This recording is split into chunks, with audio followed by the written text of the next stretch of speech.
할렐루야. 항상 제가 몇 장 몇 절 선포합니다 그랬는데 오늘 여러분한테 물어봤습니다. 사도행전 2장 우리 37절에서부터입니다.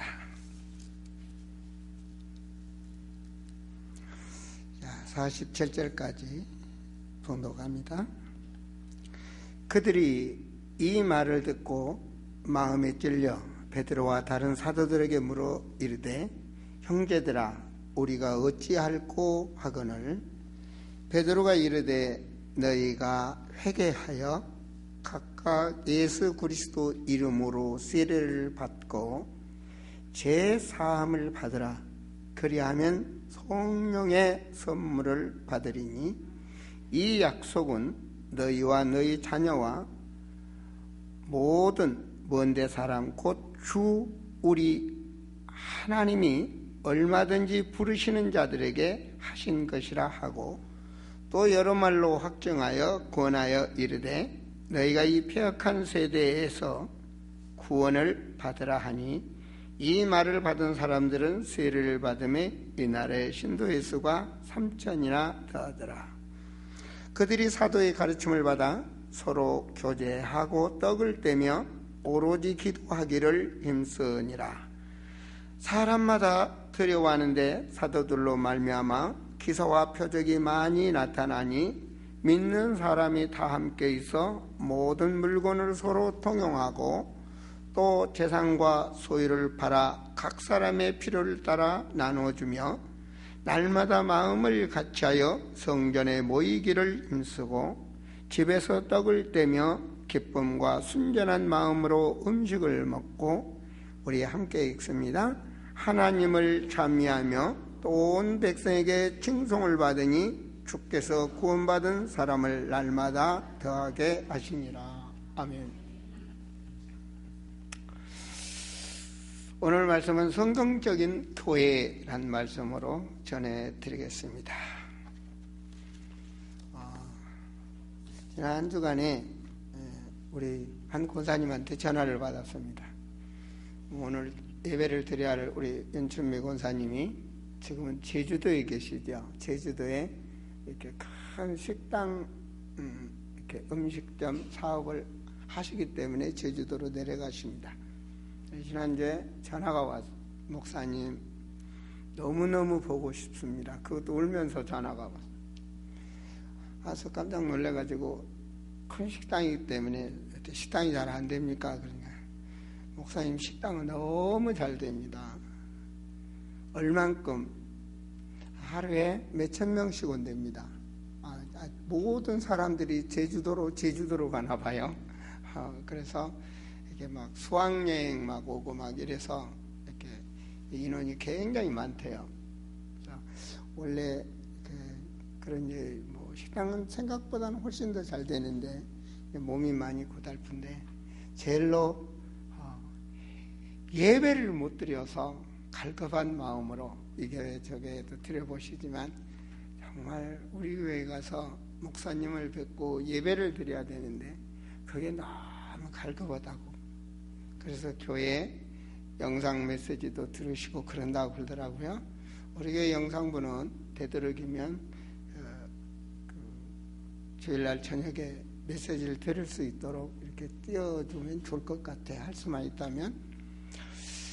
그렇죠. 우리 자녀들이 군대 가면 항상 집에 살던 부모님이 새롭게 군대에서 저도 경험해 봤지만 부모님이 그립고 또 집이 그립고 그러죠.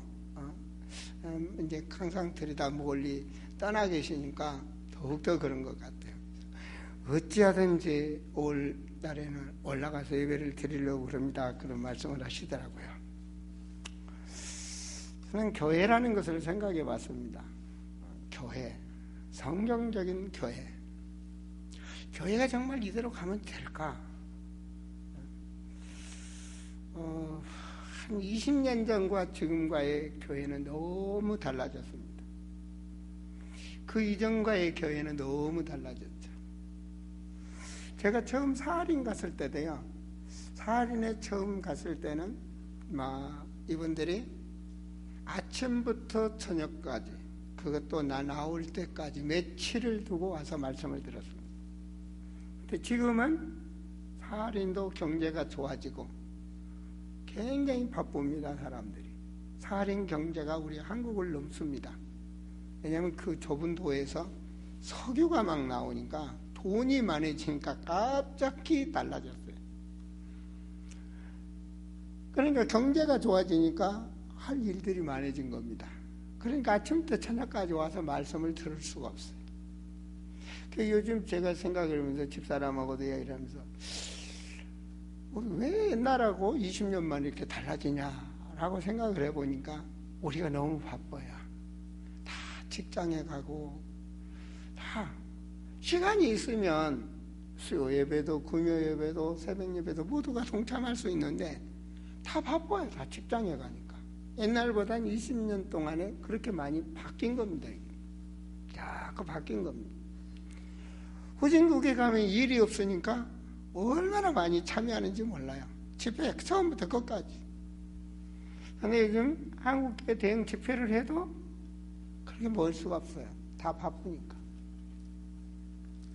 그런데 바쁘다 보니까 때로는 영상으로 예배를 드립니다. 집에서도 영상으로도 예배를 드립니다. 때로는 뭐 자기 나름대로 자기 식대로 하나님을 믿는다 하면서 예배를 드립니다. 이렇게 만약에 10년 가고 20년이 가면 교회가 어떻게 될까라고 목사는 한 번쯤 고민해 봤습니다. 그리고 나름대로 목회들을 합니다. 어떻게든지 교회를 부흥시키고자. 또 나름대로 어떻게 하면 전도한다, 선교한다 하면서 나름대로 뭐 여러 가지 사역들을 합니다. 목사님들도 그렇고 또 믿음 있다는 자칭 믿음이 있다는 사람들이 나름대로 하는데 그것이 정말로 성경적인 사역인가? 성경에 정말 그렇게 원칙으로 했는가라고 우리는 봤을 때 어디서 이 기준을 찾아야 되느냐 이 말이죠. 그럴 때 저는 오늘 말씀으로 성경적인 교회는 어떤 교회인가? 우리가 정말 하나님이 원하는 교회에 앉아서 예배를 드리고 있는가? 또 나름대로 우리 예배 드리는 모습이 하나님 앞에 정상인가 이게? 한 번쯤은 우리가 하나님을 믿는다면 나름대로 고민해 볼 문제가 아닌가라고 생각을 합니다. 왜 그러냐? 우리가 성경적인 교회가 뭔지를 모르면 십자가만 있으면 다 교회요? 다 똑같이 합니다. 다 똑같아요. 그렇게 생각을 하고 때로는 이 교회로 저 교회로 성도들이 있어서는 안 될 말들이 철새처럼 움직인다 이런 말들도 따르고 있습니다. 성경적인 교회가 뭔지를 모르면 한국교회 지금 그리스도 교회가 부흥하고 있는데요. 그리스도 교회가 뭐로 하냐? 외국 사람들이 와서 영어를 가르쳐 준답니다. 젊은 사람들이. 영어를 배우니까 좋아서 젊은 사람들이 교회를 간답니다. 그게 교회의 방법은 아니죠. 성경적으로는 아닙니다. 그런데 성경적인 교회인지 아닌지 분별이 안 되기 때문에 나름대로 이권이 있으면 간다는 얘기입니다. 그럼 그보단 더 교회에서 돈을 뿌리면 더 많이 모일 거 아닙니까? 그렇죠. 나아가서는 얼마 전 조선일보 여러분 보셨으면 알지만은 지난주에 나왔던 신문 속에 내가 본 것 같습니다만은 2050년도에 우리 기독교보단 모슬렘화가 더 된다는 말이 나왔습니다. 그럼 모슬렘은 국가적으로 특히 국가에서 완전히 지원해서 국가에서 성전들을 나라마다 짓습니다. 보기 좋게 남들에게 거창하게 크게. 자, 그렇게 해서 복음에 나가고 또 뭐 직장이 좋다든지 수입이 된다 하면 무조건 교회 다닌 자매들도 모슬렘 믿어도 좋다. 그리고 모슬렘 사람한테 결혼을 합니다. 그래서 모슬렘화가 돼갑니다. 우리가 신앙생활이 정말 신앙이 이것이 정상인가 라고 한 번쯤은 오늘 베드로의 기도처럼 베드로의 설교처럼 오늘 베드로가 지구상의 최초의 설교입니다. 주의 제자로서 최초의 설교, 그것이 바로 사도행전 2장에 나오는 최초 설교입니다. 14절에 보면 베드로가 11사도들과 함께 서서 소리를 높여 이르되 유대인들과 예루살렘에 사는 모든 사람들아, 이 일을 너에게 알게 할 것이니 내 말에 귀를 기울이라. 내 말에 귀를 기울이라 하면서 베드로가 설교를 합니다. 자, 오늘 말씀 속에서 보면 사도행전 1장에서 2장을 이해하지 못하면, 이 부분에 답이 나지 않으면 교회는 성경적인 교회가 될 수가 없습니다. 저는 그렇게 생각을 합니다. 주님의 공생애를 마치고 주님이 원하는 방향에 맞춰서 교회가, 그 뜻에 맞춰서 나가는 교회가 바로 사도행전에 있는 말씀대로 가는 교회가 최초, 지구상 최초의 모델 교회입니다. 최초로 쓴 교회고, 그 교회의 최초로 설교가, 베드로가 일어서서 하는 설교가 바로 지구상 주의 종 다음으로 대신해서 설교가 최초 설교입니다. 이 설교가. 그래서 교회는 무엇보다도 하나님이 뭘 말씀을 했는지, 예수님께서 성천하기 전에 부탁했던 그 모든 것들이 무엇인지를 우리가 바르게 이해할 때, 우리가 복음합니다. 복음이야. 아니, 복음을 정확하게 이해하지 못하면, 그 복음은 곧 예수가 그리스도, 그 예수가 그리스도가 나의 왜 소유자가 되어야 되며 내가 왜 그리스도로 누려야 되는지를 모른다면 인간의 참된 본을 모른다는 결론이 나옵니다. 인간이라는 것은 그저 사는 것이 아니라 창세기 1장 27절과 28절에 인간의 창조, 하나님의 원하는 목적된 인간이 바로 창세기 1장 27절에 나와 있습니다. 하나님의 형상대로 인간을 창조했다. 그 말은 하나님의 생명을 넣어서 인간을 창조했다. 하나님께서 인간에게 그 생기를 불어넣어서 인간을 창조했다는 얘기입니다.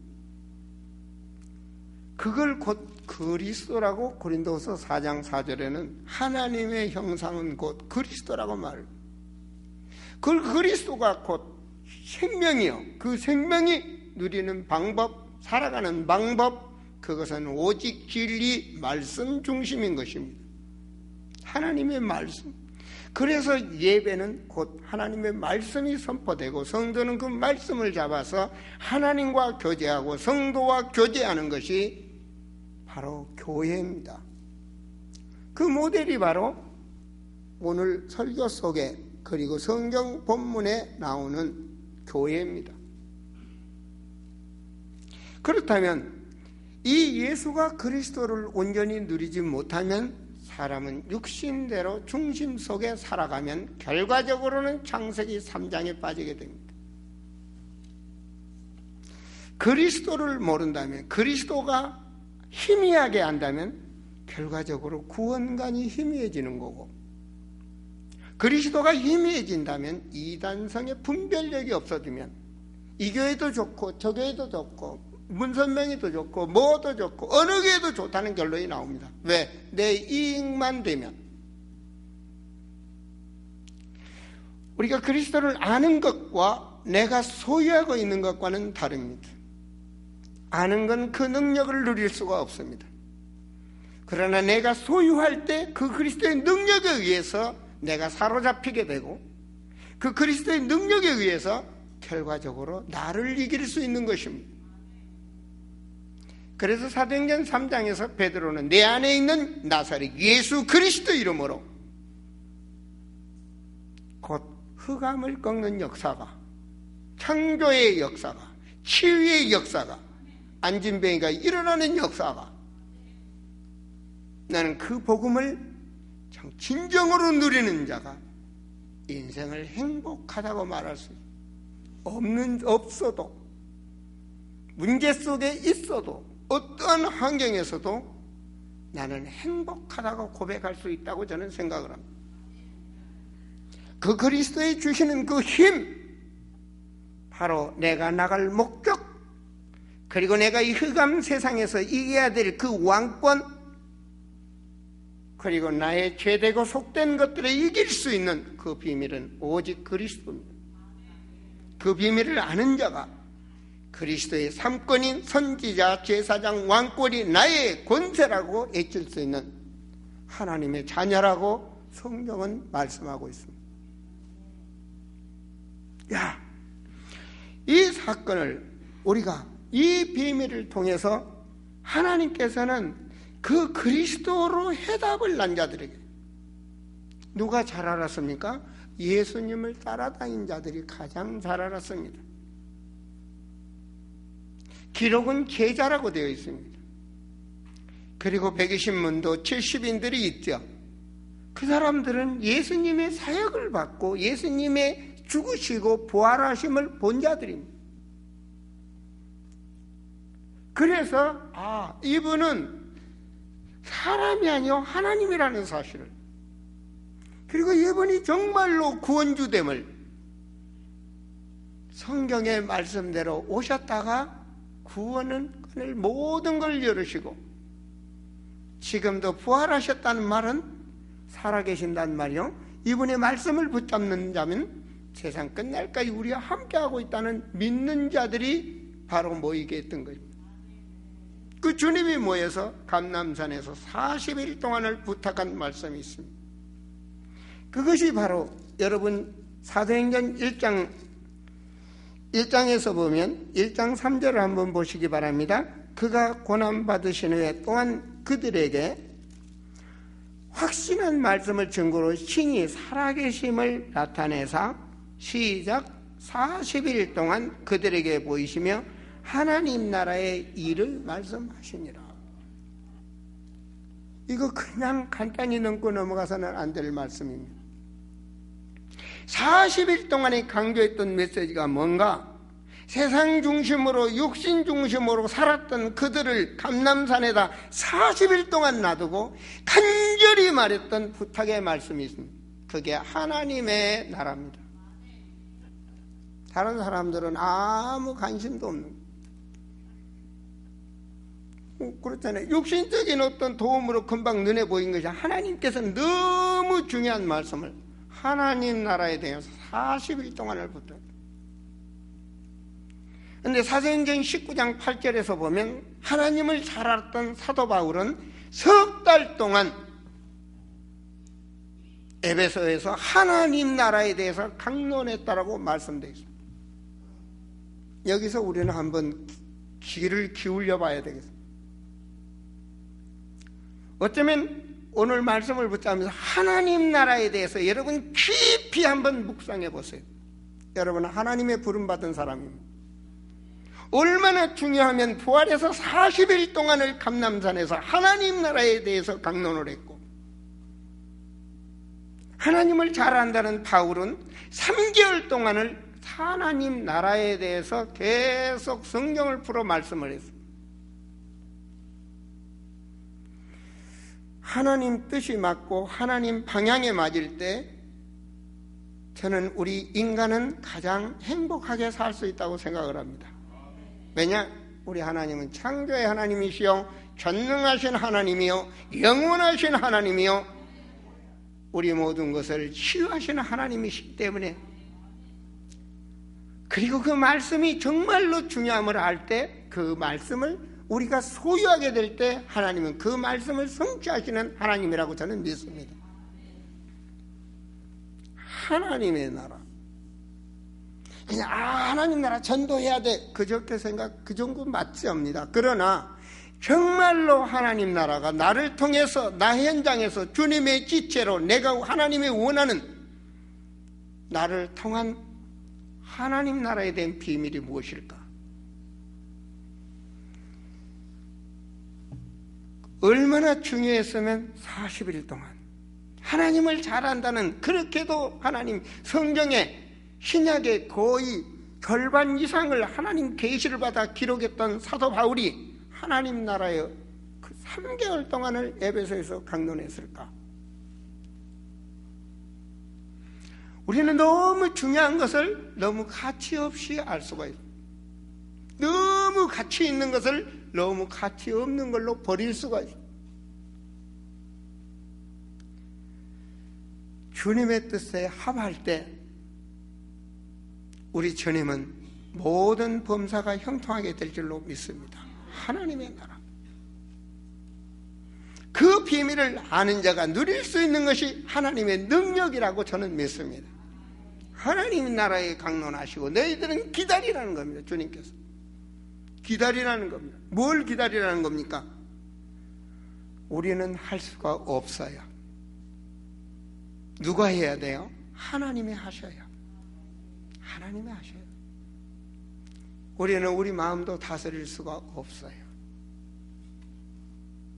그래서 1장 8절에 보면 오직 성령이 너희에게 임하시며, 성경을 보지 못하고 제대로 이해하지 못하면 성경 일부분을 자기 뜻에 맞도록 말할 수도 있습니다. 저도 그런 설교를 많이 했을 줄로 믿습니다. 왜냐? 인간은 무능하니까. 그러나 성경 속에서 봤을 때 최소한의 성경적인 교회는 언약 중심이 돼야 된다고 저는 생각을 합니다. 아담이 뭘 떠났습니까? 언약을 떠났습니다. 언약을 떠난다는 것이 불신앙이라는 얘기입니다. 불신이라는 것이 뭡니까? 말을 해도 너는 너도 나는 나, 이게 불신 아닙니까? 아무리 영적인 말씀을 주님이 줬어도 자기 육신대로 가면 그것이 바로 불신이 되고, 불신은 곧 마귀에게 속는 것이고, 그 결과가 문제가 오는 거 아니겠습니까? 저는 성경 속에 그렇게 배웠습니다. 결과적으로 성령 충만, 하나님 나라의 비밀을 모른다면 성령 충만의 그 힘을 누릴 수가 없다는 말입니다. 하나님 나라? 그리스도로 답이 안 나는데 무슨 하나님 나라가 보이겠습니까? 오직 복음이 제대로 이해되고 그 복음을 소유한 자가 내 인생에 오직 예수가 그리스도라는 사실을, 인생의 답을 내고 그 인생을 살아가는 자에게 그 인생의 삶은 하나님 나라가 될 줄을 저는 확신합니다. 주님이 원하는 그 방향. 그렇게 될 때 그 교회에 오직 바랄 수 있는 것은 하나님의 능력입니다. 마태복음 12장 28절에서 29절에 보면 그 강한 자를 물리칠 수 있는 것은 오직 성령의 능력입니다. 인간이 이길 수 없는 흑암 권세를 꺾을 수 있는 것은 오직 성령 충만 그리스도의 권세입니다.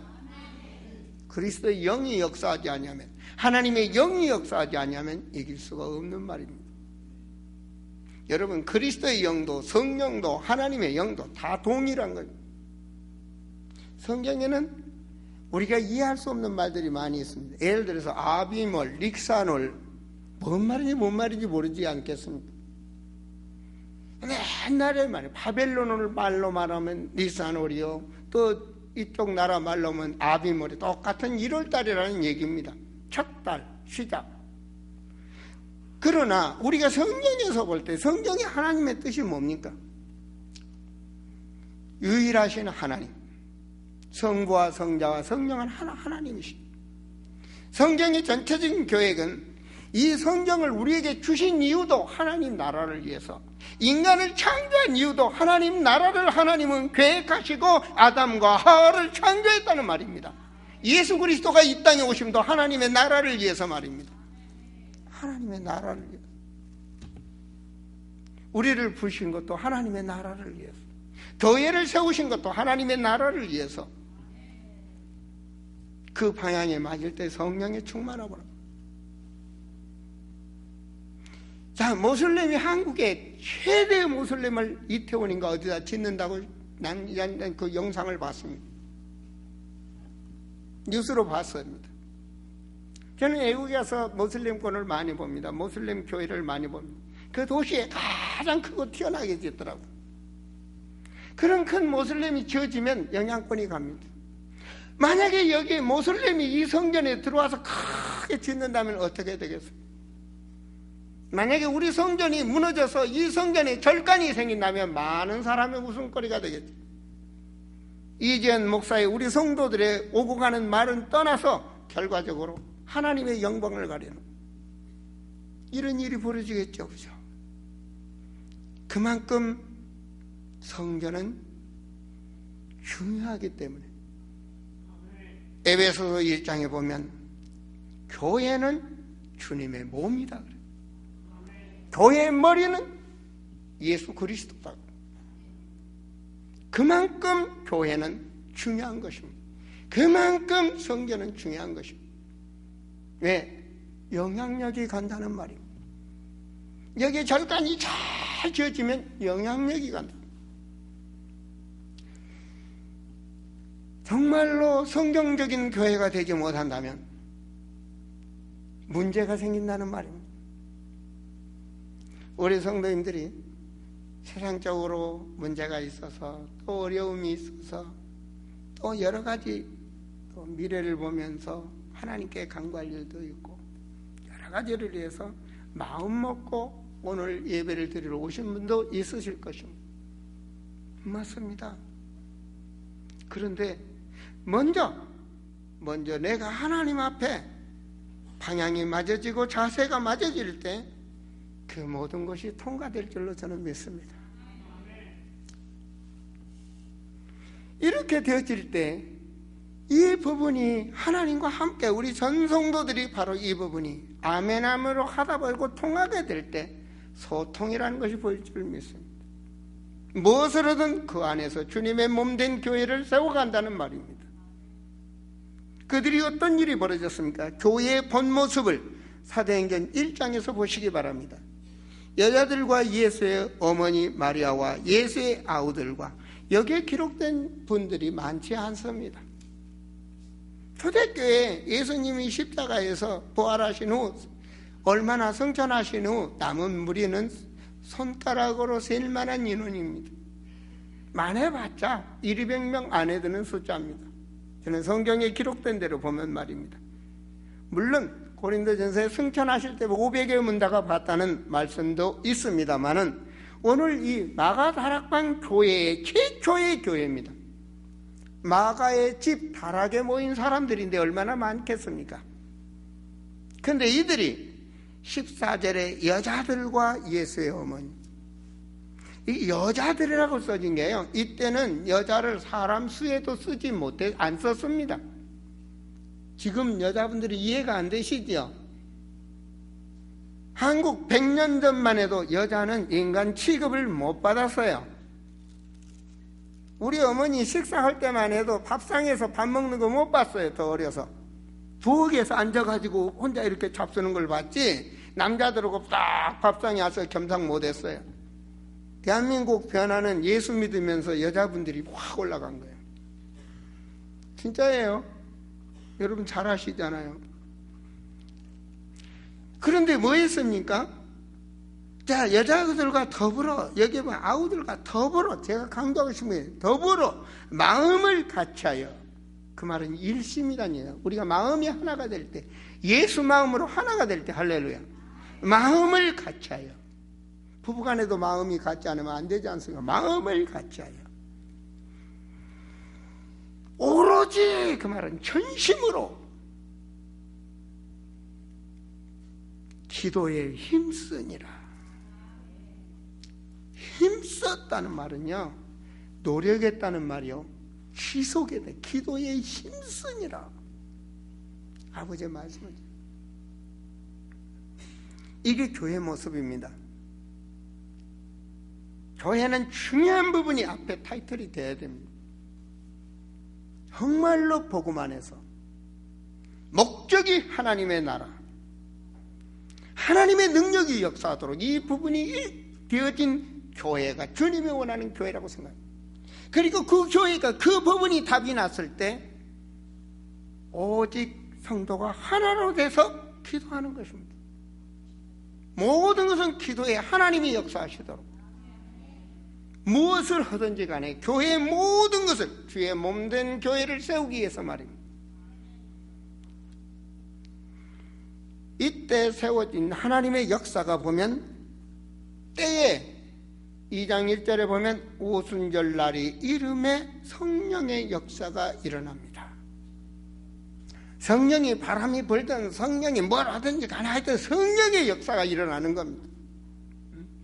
성령을 통해서 사람들이 감동 받도록 성령께서 역사하시는 겁니다. 인생의 답을 내는 건 그리스도를 알고 성령께서 역사하셔야 됩니다. 그 체험이 일어나지 않으면 거듭날 수가 없어요. 성령의 체험을 해야 사람은 자기를 넘어서 거듭날 수가 있어요. 계란 안에 있는 병아리가 깨뜨리고 나오는 역사가 하나님의 능력의 역사 체험을 하셔야 돼요. 여러분, 사람이 달라져 버린 겁니다. 이제 사람이 달라져 버린 거예요. 아니, 그냥 완전히 사람들이 달라져 버린 거예요. 자, 이들에게 어떤 역사가 있겠습니까? 자, 우리가 방언을 하는데 말이에요. 이들의 방언이 어떤 방언이었을까 한번 상상해 보세요. 답이 난 자들의 외치는 그 방언이 뭐였을까요? 그냥 우리는 이 앞부분이 답이 안 나오면 방언하면 막 우리가 못 알아듣는 말만 하면 방언인 줄 아는데, 정말로 주님의 원하는 이 방언이 무엇이었을까요? 그때 당시만 해도 예수 그리스도 하면은 맞아 죽이는 판입니다. 그런데 이들은 예수 그리스도로 생명을 걸어버린 자들입니다. 그리스도란 말 자체가 저 한쪽 유대인들에게는 완전 이해할 수도 없는 단어입니다. 그런데 이들은 오직 그리스도로 답을 냈고 하나님 나라에 대한 새로운 인생의 방향을 정했다는 말입니다. 그리고 오직 하나님의 능력을 바라보는 이들의 간구하는 기도에 성령의 역사가 일어난 거예요. 그래서 이들의 말과 행동과 모든 것이 다른 거예요. 왜 그렇습니까? 그때 성전은 그런 모습이 아니거든요. 그때 하나님을 믿는다는 사람들은 그런 모습이 아닙니다. 어떤 자들이 머리에, 이 이름을 모르겠습니다. 제가 배웠는데 머리에 검정 모자를 딱, 이 말은 내 이에 하나님의 신이 없다, 하나님밖에 신이 없다 딱 표시합니다.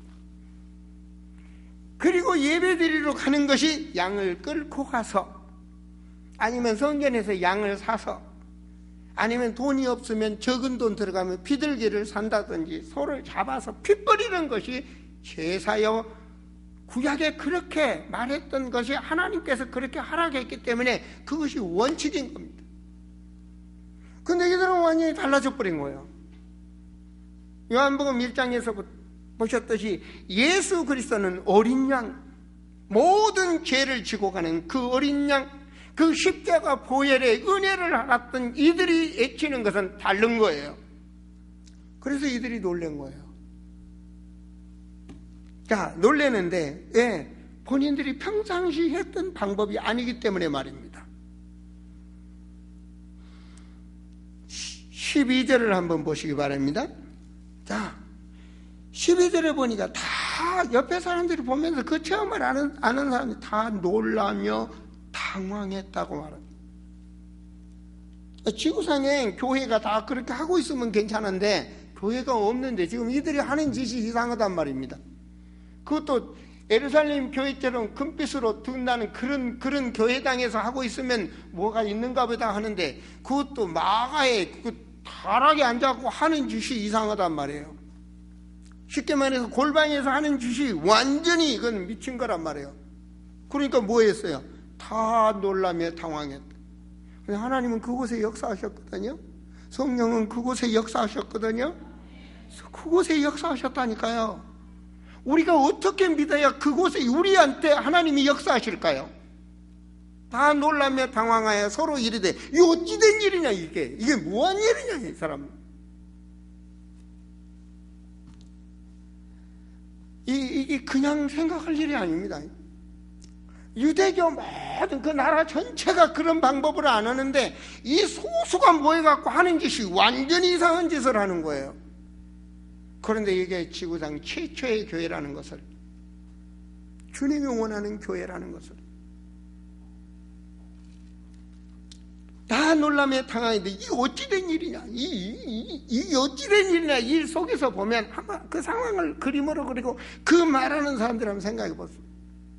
지금 이 사람들이 전 세계를 돌아다니면서 장사하다가 오순절날 하나님께 지금 제사 드리기 위해서 지금 이 양을 끊고 오고 돈 뭉치를 가져와서 지금 하나님께 제사를 드리기 위해서 모여왔는데 완전 자기 방법이 아닌 유대인들이 이런 짓을 하고 있으니 이게 어찌된 일이냐 이게 도대체.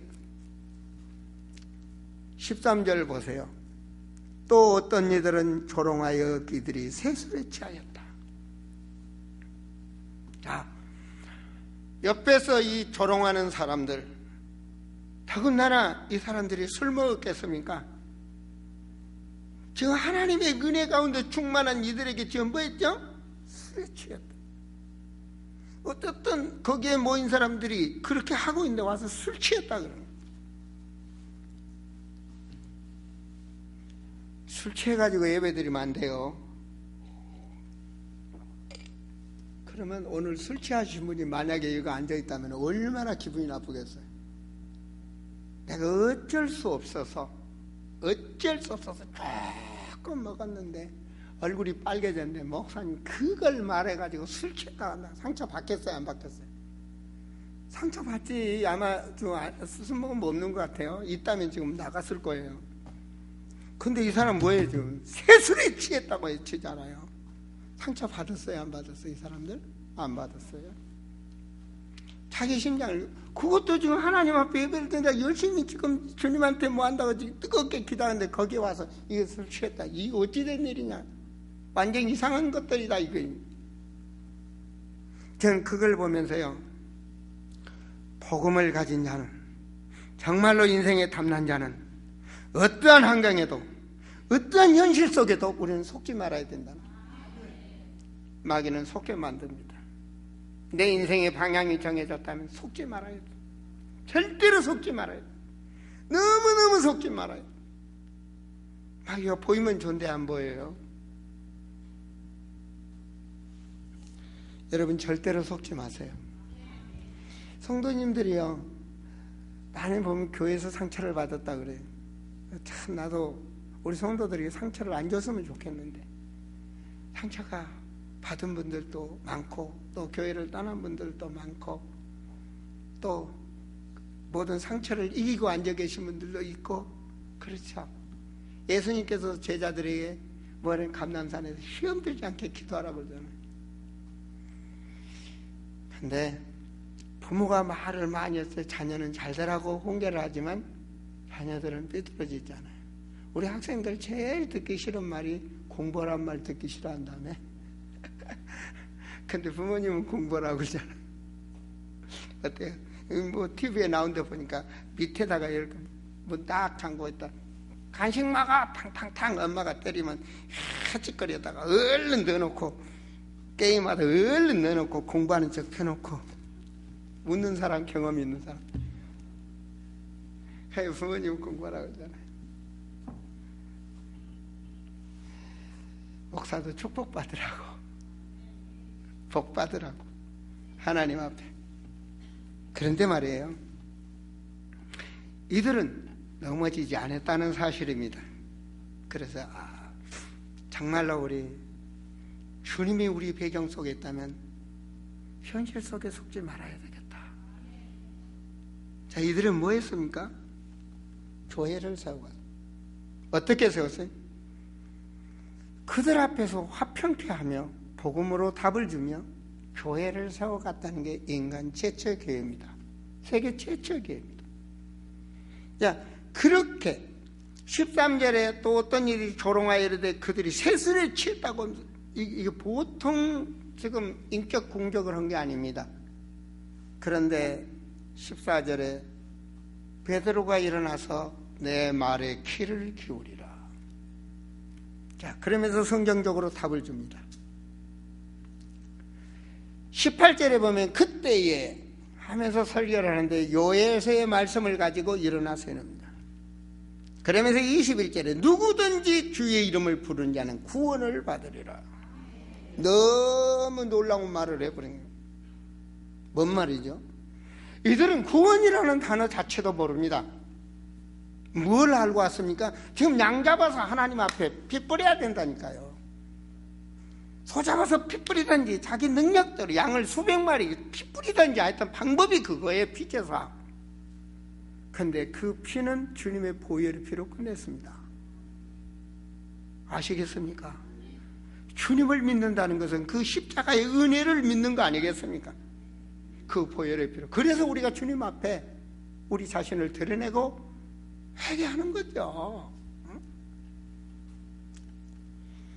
안 그러면 세상에서 문제 있다든지 안 그러면 뭐 있다든지 오늘 우리 교회 마당에서 지금 양 잡아 피 뿌려야 돼요. 좌우지간 불 켜놓고. 그게 원칙적인 교회예요. 이 사람들이 바라는 거는. 그런데 지금 최초 교회는 뭐였냐 말이에요. 응? 누구든지 주의 이름을 부르는 자는 구원을 받으리라. 누구든지 예수 그리스도를 믿으면 구원받는다는 말입니다.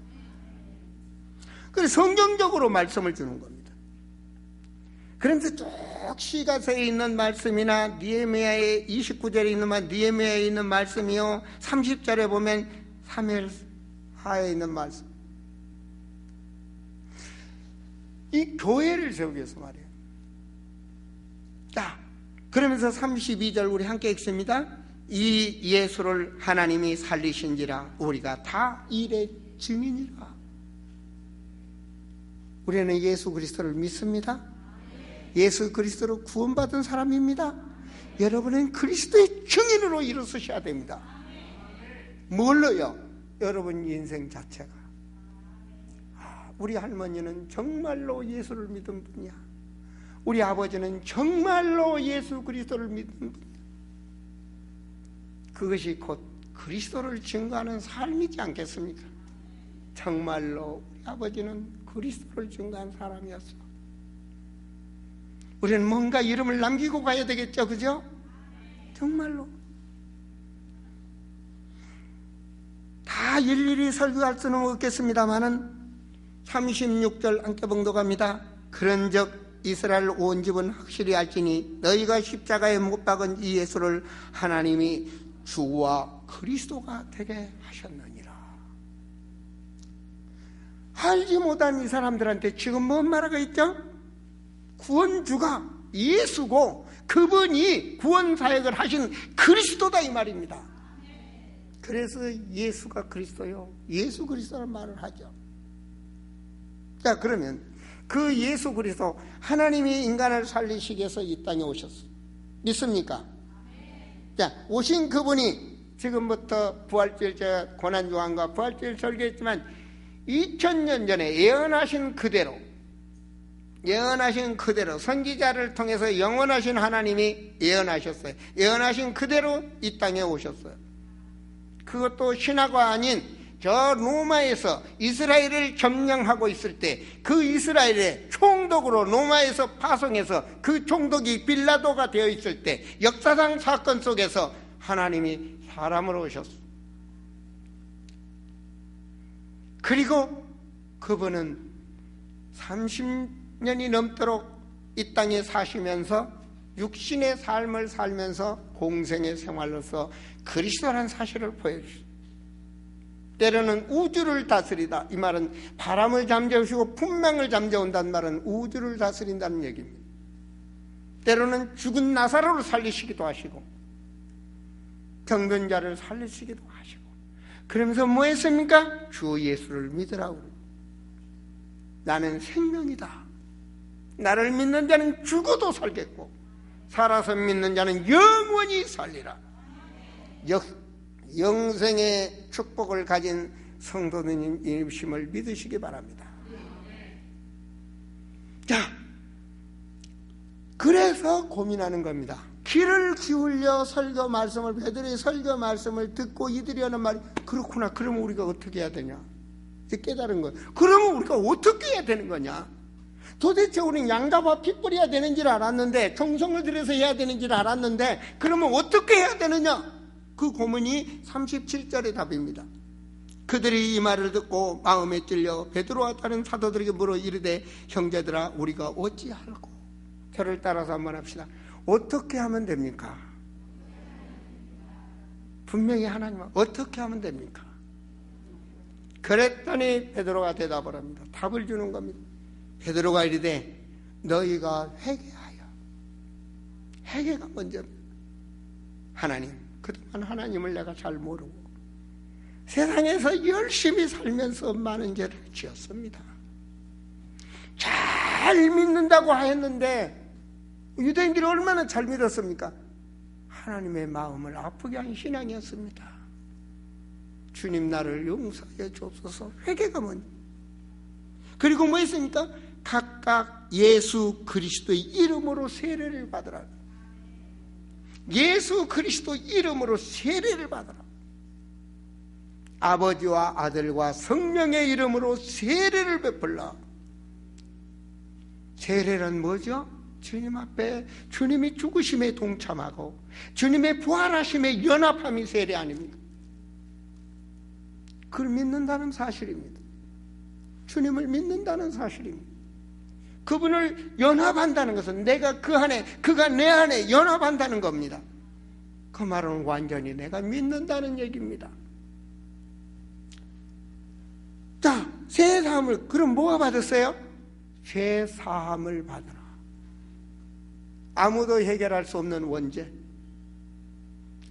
그 어떤 종교도 해결할 수 없는 원죄, 귀신을 섬겼던 우상 섬긴 죄, 조상들로부터 지어서 갑오 오빠로 내려는 자녀 3, 4세까지 임하는 지어주 조상 우상 섬긴, 세상에서 하나님이 계심을 모르고 육신대로 살았던 많은 자범죄들을 사함받으라.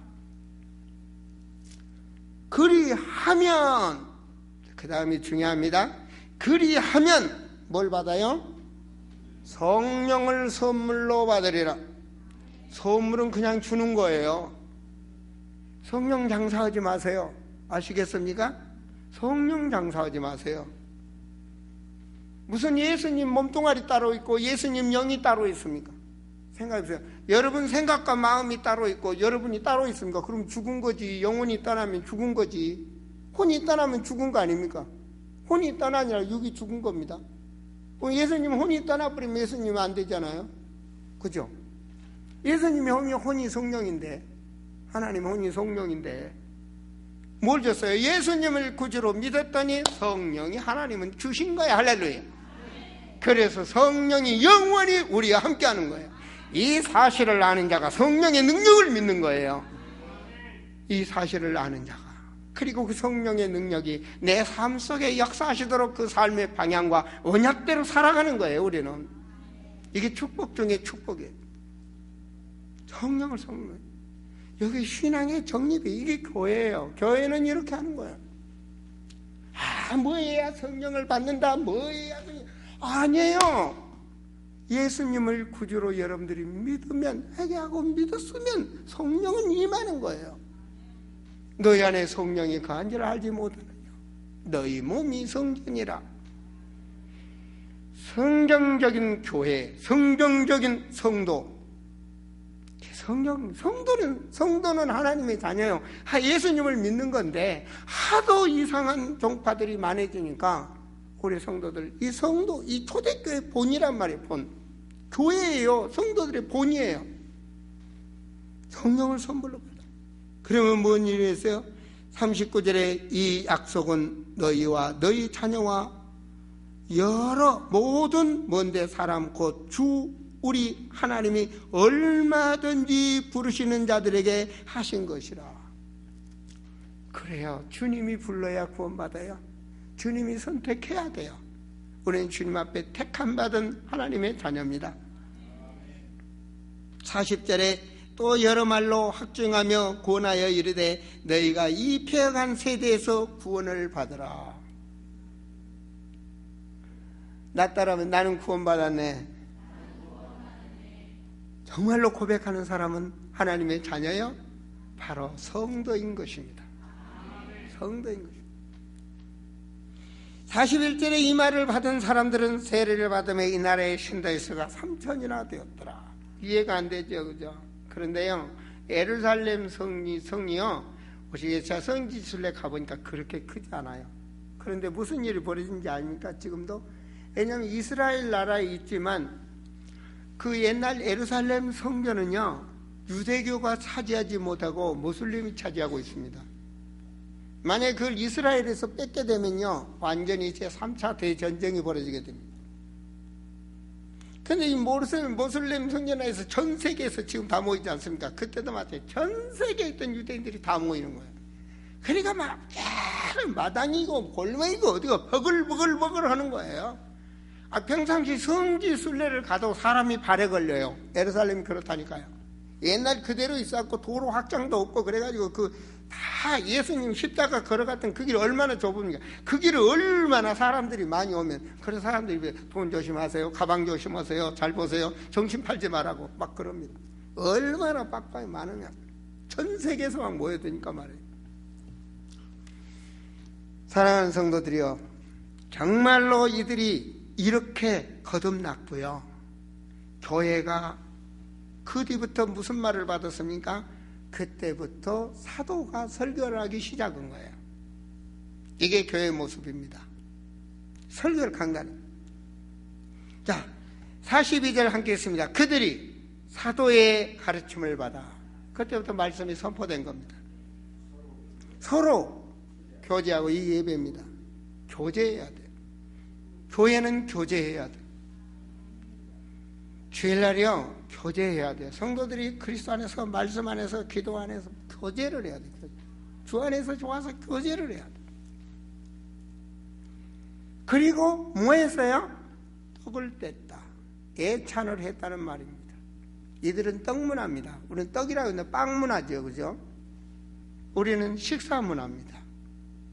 식사할 때 서로 마음이 오고 간다잖아요. 그래서 예찬이라고 말을 합니다. 우리 성도들 되도록이면 주일날 웬만하면 같이 식사하세요. 그래서 우리 식당이 식사를 잘 준비해요. 되도록이면 이스라엘 식품을 쓰지 않고 서로 예찬을 하고 오로지 기도하기를 힘쓰니라. 그 다음 뭐 했어요? 서로 얘기하면서 기도 제목 나누고, 서로 기도 제목 나누고, 서로 예찬하고. 이게 교회예요. 예배는 교제가 아니에요. 교제. 그리스도 안에서 교제하고, 서로 떡을 나누고, 서로 식사하고, 서로 교제하고, 그리고 서로 기도 제목 나누고, 오로지 기도에 힘쓰고. 저에게 구역원들이 같이 모여서 이렇게 식사하고 막 하는 게 너무 좋아요. 이게 교회예요. 그리고 우리가 사도의 가르침 받아서 서로 교제하면서 모여, 예배 끝나면 모여서 서로 포럼하지 않습니까? 예배 동안에 은혜 받은 말씀, 하나님이 주신, 이런 서로 얘기하는 거예요. 이런데 뭔 일이에요? 교회가 세워지는 거예요. 보이지 않게 교회 문화가 생기고, 타 문화권에서, 세상 문화에서 교회 문화가 생기고, 그리고 이 문화를 통해서 교회가 세워가는 거예요. 이게 최초계예요. 자, 이들이 웃으면서 무슨 일이 벌어졌습니까? 그들에게 하나님의 역사가 나타나기 시작하니까, 은혜를 받으니까 뭔 일이 벌어지죠? 또 재산을, 45절에 보니까 또 재산과 소유를 팔아 각 사람이 뭐래요? 필요를 따라 나눠주고, 서로 나누고, 서로 헌신하고, 교회가 세워지는 겁니다. 하나님께서는요, 성전을 세워가는 걸 그렇게 좋아하셔요. 사무엘하 7장에서 보면 다윗이 축복받은 게 성전기도입니다. 마음의 품고기에, 다윗은 성전 지을 만한 수준이 못 돼요. 목동이 왕이 됐는데 무슨 성전 지을 돈이 있습니까? 그런데 기도가, 마음이 하나님 앞에 합한 거예요. 언약궤가 천막에 있는데 나는 궁궐에 있구나, 그러면서 왕이 돼서 고백을 했어요. 성전 고백. 그랬을 때 하나님이 뭐라 했어요? 너를 가장 존귀한 자로 해주고. 하나님이 하시는데 마음이 합한 거예요. 그래서 성전을 관리하면, 나는 7장, 제가 은혜 받았던 말씀 중에서 보면요, 7장 9절에 보면 범사 형통이 나옵니다. 너의 모든 방해한 세력들을 내가 물리쳐주고, 사무엘하 7장 9절에 나옵니다. 그리고 7장 12절에 자녀들이 축복받는 말씀이 나옵니다. 내 씨도, 하나님 보세요. 너를 통해서 난 내 씨도 놀라운 역사입니다. 그래서 어느 교회는 태영아에서부터 매주 어린이들은 10,000원씩 성전 건축원금을 넣더라고요. 모든 단계.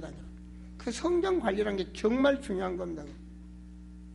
내 집을 관리하듯이 하나님의 집을 관리한다는 거예요. 만약에 하나님의 집이 무너져서 얘가 절간이 되고 모슬렘권이 된다면 어떻게 되겠어요? 그러니까 하나님께서 불꽃같이 사랑해 줄 수밖에. 성전을 관리한다. 여러분, 그만큼 초대교회는 그렇게 하나님 앞에 헌신했고 46절에 날마다 모이기를, 그만큼 성전 모이기를 힘썼다는 말입니다. 날마다. 이게 교회의 본 모습입니다. 그리고 뭐 했습니까? 마음으로 순전한 음식을 먹고 서로 음식을 나누고, 늘 음식 나눔이 나오더라고요. 음식을 나누고. 그러면서 뭐 했어요? 찬양했어요. 찬미하며. 그 모습들이 많은 사람에게 칭송을 받으며 주님이 뭐 했어요? 너무 좋아서 그곳에다가 많은 사람들을 날마다 더하게 하시니라. 우리 47절 함께 읽습니다. 하나님을 찬미하며 또 온 백성에게 칭송을 받으니 주께서 구원받은 사람을 날마다 더하게 하시니라. 우리 교회를 살립시다. 여러분을 통해서 교회를 살립시다. 무너져가는 세상 교회를 여러분이 살립시다.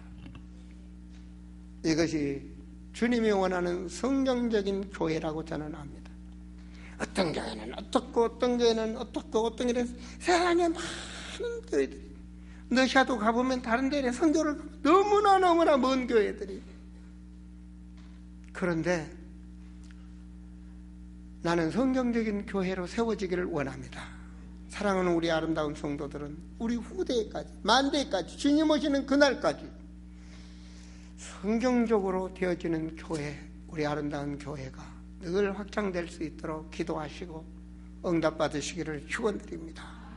하나님, 참으로 우리 아름다운 성도들에게 축복해 주시기를 원하고 지혜 충만함을 주사 하나님의 마음을 통하는 자가 되게 하시며 모든 성도들과 소통하는 자가 되게 하여 주시고 진정으로 이 시대에 세상에 주여 속지 않게 하여 주시고 하나님의 사람으로 거듭나도록 주님 축복하여 주시옵소서. 주 예수 그리스도 이름으로 기도하옵나이다. 아멘.